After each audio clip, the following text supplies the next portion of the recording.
In this tutorial, I just wanted to spend a few minutes talking about how you can use the INTRATE function in Excel, which is a great function that will return the annualized rate that you get on a fully invested security.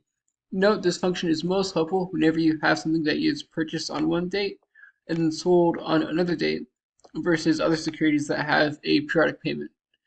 To show you how you can use this function, do equals int rate, open parentheses, and the first argument is the settlement. So what date was the security purchased on?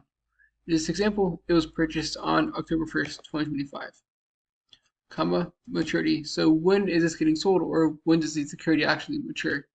In this example, it is October 1st, 2030, comma, investment.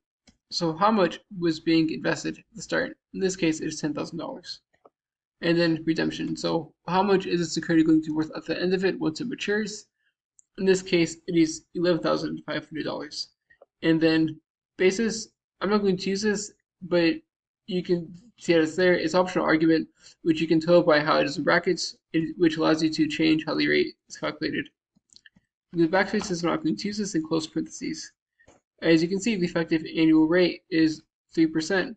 That's $10,000 of the course. 3% a year will get you to $11,500.